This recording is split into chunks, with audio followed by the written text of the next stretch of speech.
Bonjour à tous et bienvenue à votre édition L'Info. 18 Palestiniens sont tombés en martyrs vendredi soir dans des raids aériens menés par l'aviation sioniste contre le camp de Nusayrat au centre de la bande de Gaza.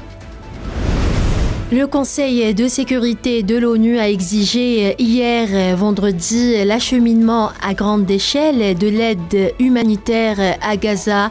La résolution adoptée par 13 voix pour, aucune contre et 2 abstentions exige de toutes les parties qu'elle autorise et facilite l'acheminement immédiat, sûr et sans entrave d'une aide humanitaire à grande échelle à Gaza et demande de prendre de toute urgence des mesures à cet égard et pour créer les conditions d'une cessation durable des hostilités. Le président russe Vladimir Poutine et le président palestinien Mahmoud Abbas ont souligné vendredi le besoin urgent de reprendre le dialogue politique pour régler la question palestinienne. Lors d'une conversation téléphonique, Poutine a informé Abbas des mesures prises par la Russie pour contribuer à la désescalade du conflit et assurer la fourniture ininterrompue de l'aide humanitaire à ceux qui en ont besoin, a indiqué le Kremlin dans un communiqué.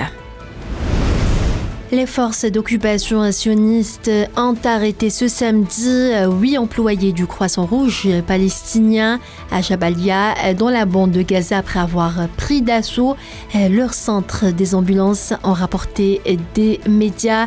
Ils ont été emmenés vers un lieu inconnu par l'armée d'occupation sioniste, a indiqué la Société du Croissant Rouge dans un communiqué.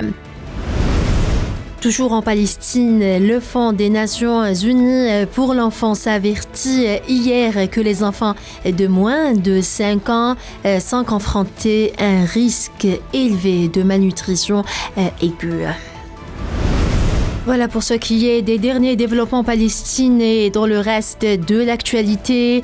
Aux États-Unis, Donald Trump était-il protégé par l'immunité présidentielle lorsqu'il a tenté d'inverser les résultats de l'élection de 2020? La Cour suprême des États-Unis a refusé hier de statuer en urgence sur cette question. Une aubaine pour le républicain qui espère repousser le début de son procès. La délégation américaine annoncée par le président Joe Biden se rendra à Mexico mercredi pour évoquer l'afflux de migrants à la frontière entre les deux pays.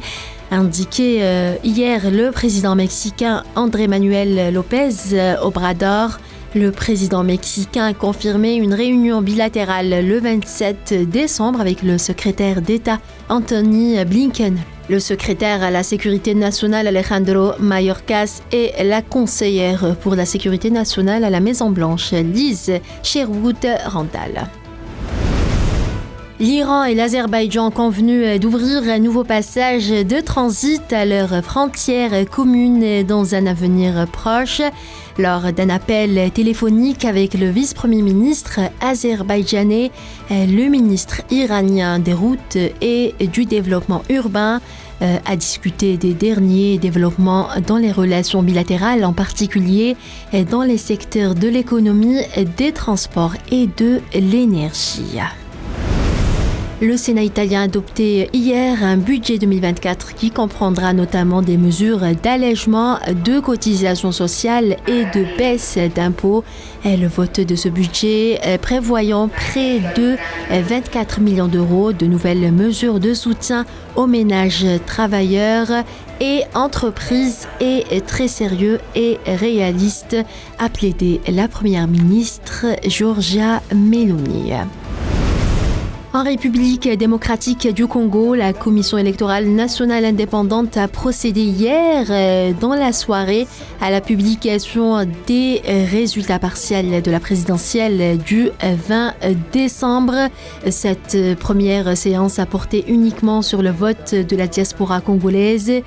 Dans tous les 5 pays étrangers où ce scrutin a été organisé, c'est Félix Tshisekedi qui arrive largement en tête. Le Conseil de sécurité des Nations Unies s'est déclaré hier inquiet de l'intensification de la violence au Soudan, déchiré par la guerre depuis avril, qui a fait près de 12 000 morts selon des estimations d'ONG. Les combats qui font rage depuis mi-avril entre l'armée et les paramilitaires des forces de soutien rapide ont déplacé 7,1 millions de personnes. Et puis Tidjane Tiamembo, qui a été élu vendredi soir président du Parti démocratique de Côte d'Ivoire, la principale formation d'opposition, une victoire qui lui permet d'envisager d'être candidat à la prochaine présidentielle en 2025. Voilà, c'est la fin de ce bulletin d'information. Merci à vous tous de l'avoir suivi et à demain.